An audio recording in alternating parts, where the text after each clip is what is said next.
addition to attention, all humans have a strong need for control.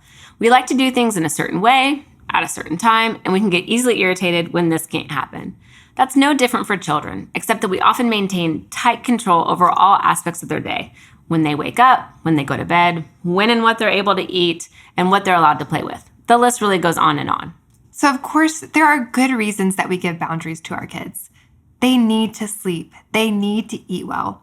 And without good boundaries, kids don't know what to do. They don't yet have that brain development to self-regulate these things.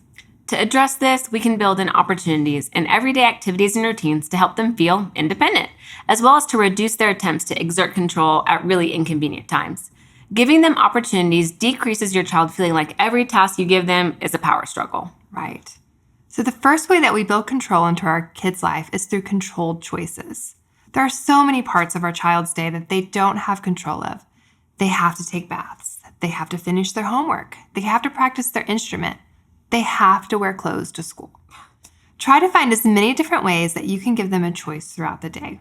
The key is that you must be okay with either choice. Would you like eggs or cereal for breakfast? Do you want to wear your blue shirt or your red shirt to school today?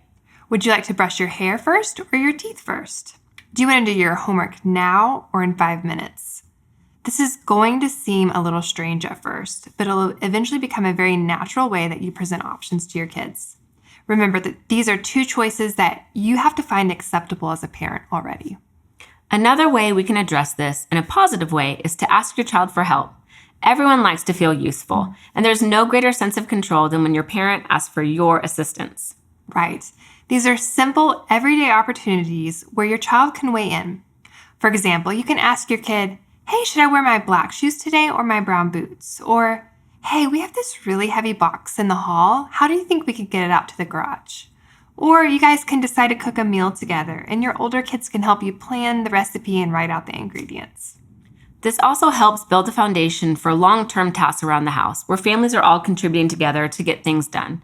As a result, when children have more independent chores, it feels like it's more part of what everyone's been doing from the beginning, rather than later implementing tasks which feel like punishments to them.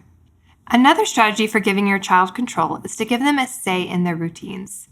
Give them a list of the things that they have to do that day. Those are the musts, but also include some fun things that they might like to do. Let them order the list.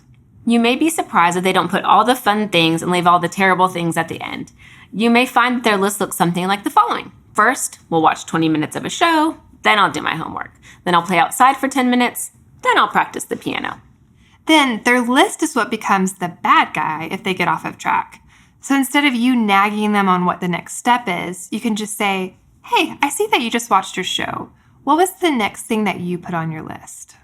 Our ultimate goal is for our children to be problem solvers so they can take these same skills to school, jobs, relationships.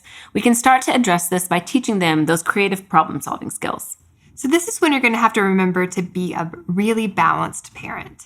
You might have the inclination to get really strict and make sure that your kids are just complying to everything that you say.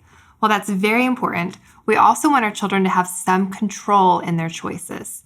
This helps to build in good problem solving. So as they're teenagers and young adults, they're actually thinking through the consequences of their actions.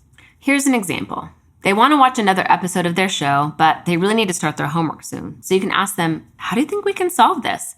There are also great opportunities to let your child try a strategy, even when you know it won't work, when they're in the safety of their own home, to learn from those mistakes. Very important.